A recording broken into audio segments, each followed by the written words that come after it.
Big clean-up underway after heavy thunderstorms led to major flooding in the coastal village of Coverack in Cornwall. In just 2 hours, the scene turned from a peaceful summer's afternoon to torrential rain and hailstones that witnesses said were as big as 50p pieces. Well, some local businesses and houses have been severely damaged. Our correspondent Rebecca Williams has the latest.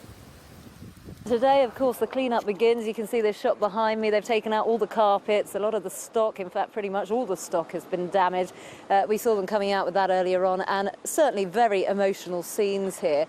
This all happened last night about 5:30. A major emergency was declared, and it essentially happened because we're in a valley here, and the rainwater came off a hill and then essentially flooded this small village. Some residents said it was like a mini tsunami. If you have a look beside me, the sea is literally on the front here, and so lots of the properties on this side of the road have been affected. Now, we understand that structural engineers are looking at them because there has been significant damage, and this isn't the first time there's been issues in this village. Just 3 years ago, the seawall was damaged in a storm. But I want to introduce one of the people now who's been affected, this beautiful property on the seafront here, and I think we can have a chat to Elaine. Elaine, thanks very much for speaking to us on Sky.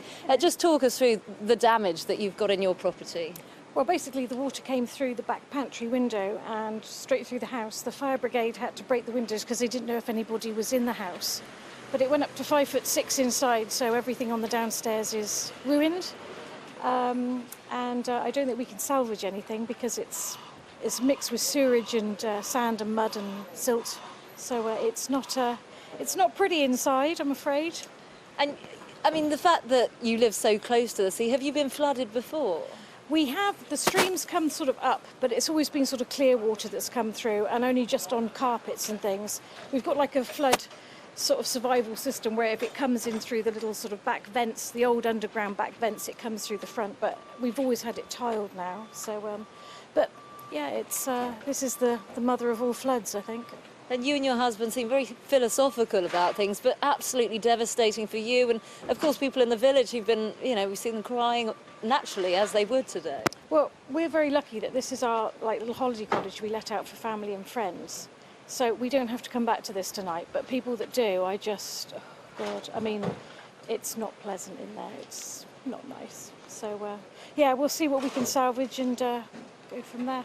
Thanks ever so much for speaking to us and wish you all the best.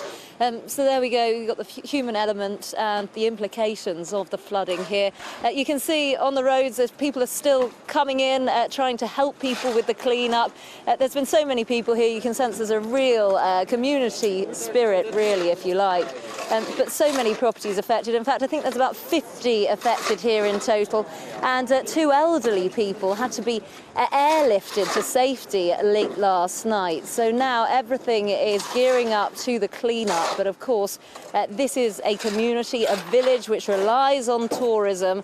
And this has happened at the worst possible time in the height of the summer months. Rebecca Williams there.